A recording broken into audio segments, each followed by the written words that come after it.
This is David Hakan, roving reporter for Americana Highways, collecting the stories of Americana music. I'm here today with Lauren Oxford at the Walnut Valley Music Festival. Welcome, Lauren. Thank you, David. First, tell us about your award. I received the Winfield New Song Showcase First Place Award on Thursday in the Love Songs category.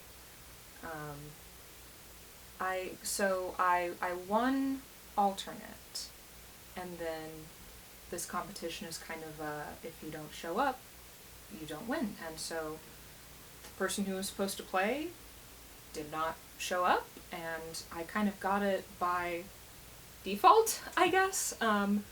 I was running a little late because I was going to go to the New Song Showcase anyway to hear all of the songwriters. Very tired, maybe 4 hours of sleep the night before. In the shower, I get out of the shower, I realize I've forgotten my towel. So I'm just standing there, hoping someone is at camp because everyone has already gone to the New Song Showcase. Someone's there, they go to my tent, they fetch me the towel, I get ready, I'm running late. I see a text on my phone that says, "Bring your guitar, you're gonna play today!" And it was just very chaotic.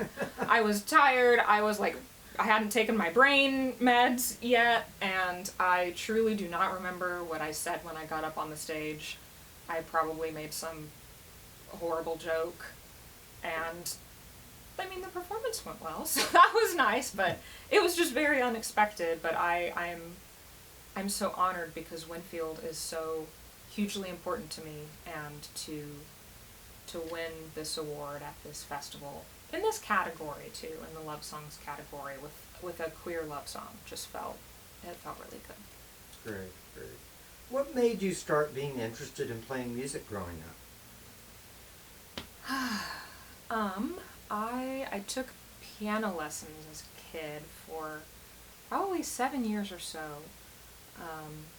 I really hated and still hate reading music. I always had a good ear for it, so my poor piano teachers would give me the assignment out of the little book, and I would go home and I would just hear a song, and I would sit down at the piano and figure out the song I heard, and then I would show back up to my lesson, like, "Look what I did!" And they'd be like, "That's great, did you do the lesson?" And I said, "No." So I didn't really stick with that. It was about 7 years. In middle school, I was in the Nashville Children's Choir, 6th, 7th, and 8th grade, so that's the only kind of formal vocal training that I've ever had. And then in high school, I played marimba in marching band. And playing marimba in marching band, you don't march, you're in the front ensemble. So that was kind of my musical background. I grew up listening to a lot of music. My parents introduced me to a wide array of genres and artists, and I feel very grateful for that. I was writing a lot of poetry, and near the end of high school I just picked up a ukulele on a whim, started playing that. Got to college, and I met a dear friend of mine who told me about this music community she was involved in, and I got involved in that with her, and kind of picked up guitar, started playing guitar, and then realized I could combine the poetry and the music and write songs, and that was in about 2016, and I've kind of been doing it ever since. Great, great. Tell us about your new project. A recent project that I have just completed is I'm in a band, the Starlight Darlings. There's 4 of us. All 4 of us are singer-songwriters, and we sing in 4-part harmony with banjo, fiddle, guitar, and I play bowron, which is like an Irish frame drum. We just released our second EP and our first studio EP in February. It's called Skyline. There's 5 songs on it, and we're all so proud of that thing.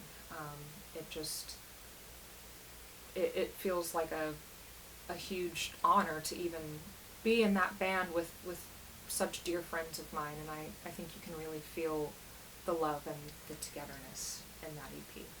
And it's been great being here at Winfield with them and playing and singing together again. What Americana artists have been a big influence on your music? Okay, I'm gonna talk about two.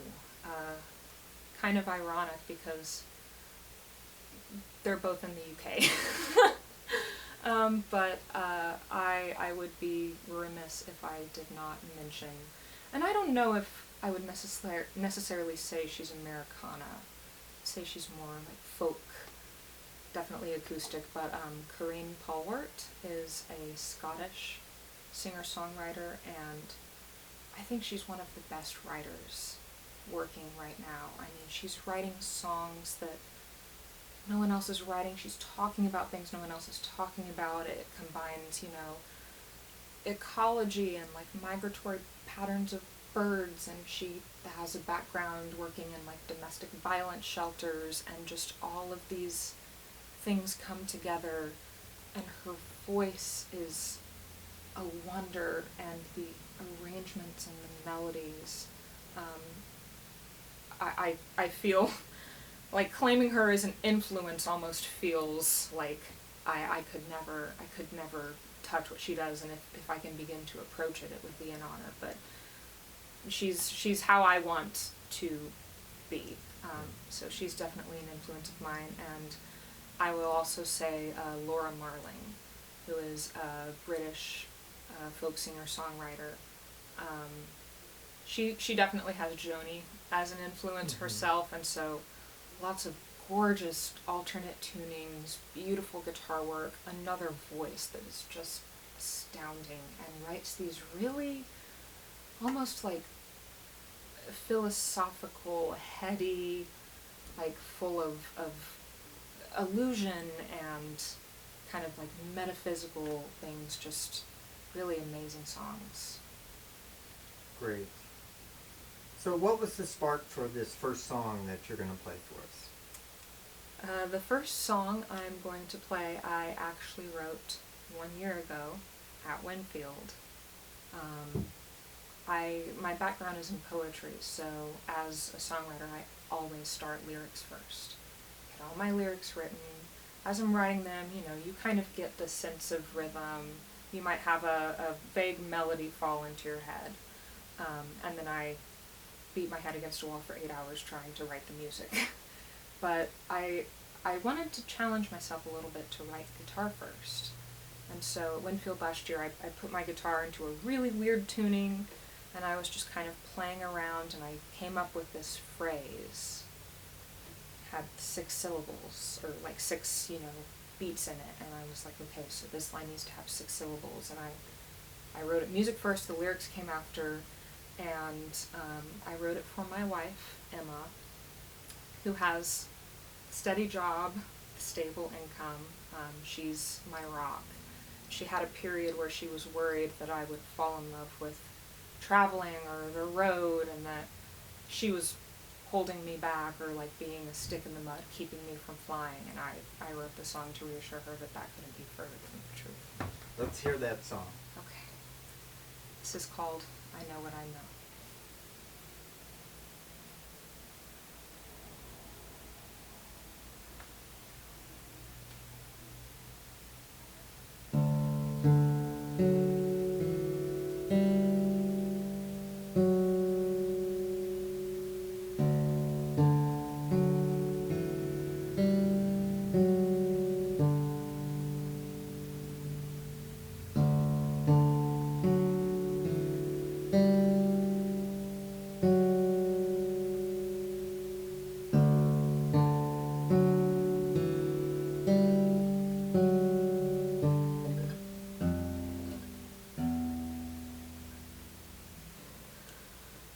Blinded by your worry,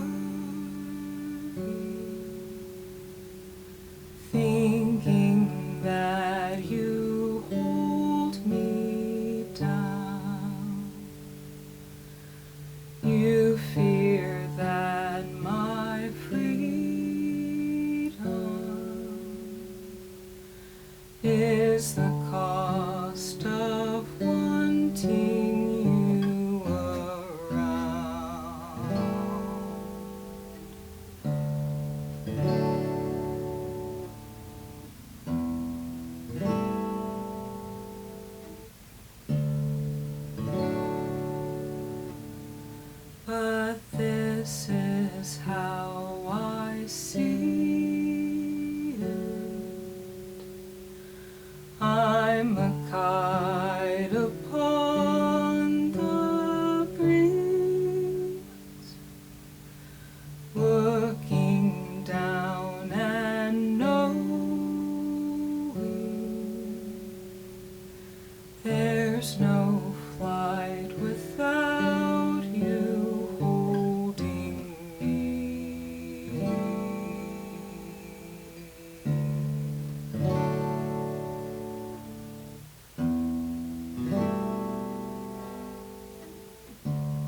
Thank you.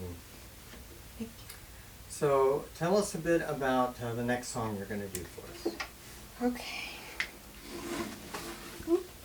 Now for something completely different. The next song that I am going to do is from my first self-titled album, and I wrote this, when was this? 2018,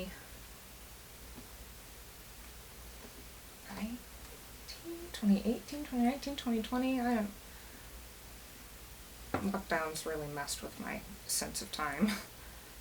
But I wrote this as someone who struggles with their mental health, for other people who maybe struggle with their mental health. Just about kind of where I was at the moment, healthy coping mechanisms wise. Things are a little better now. If you just keep living, you figure out ways to do things in healthier ways.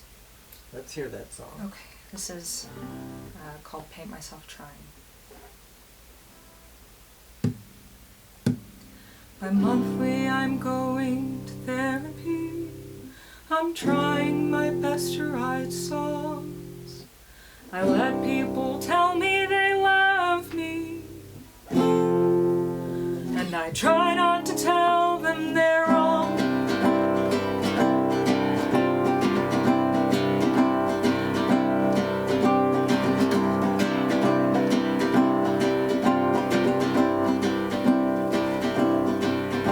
Some say you can't love others until you love yourself.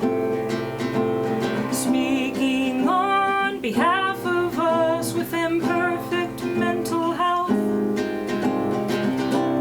but I don't see how that can be true when so much of me is my love for you. And why would I hurt somebody else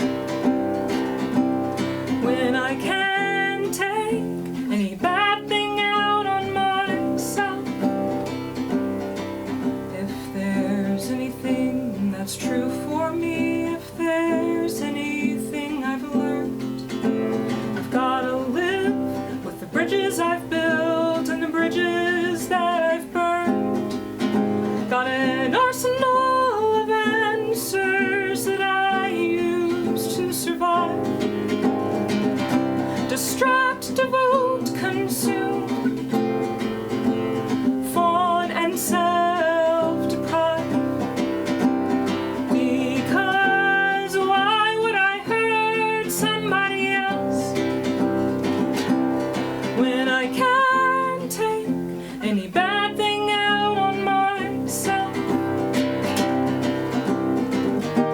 It's hard for me to understand how you're still here, steadfast in your belief that this fog will clear. I can't make any sense of what you see in me when I'm drinking up the waters of the self-hating sea. I worry it's too late to paint myself anew, but if I can't do it for me, then I'll do it for you.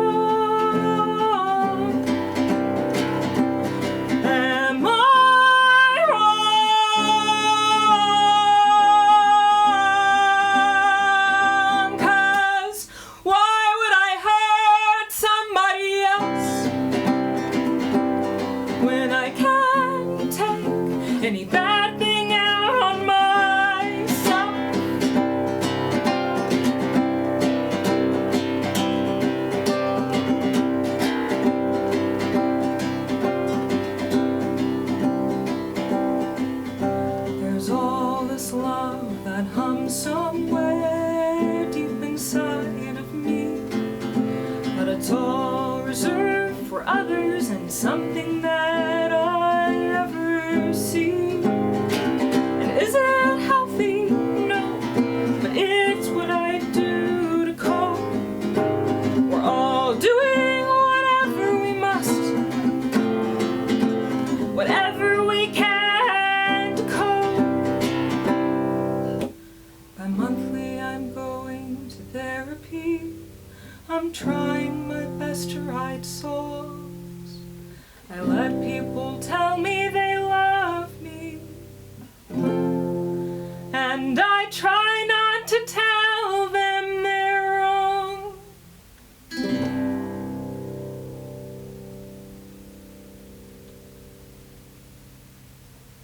Wow.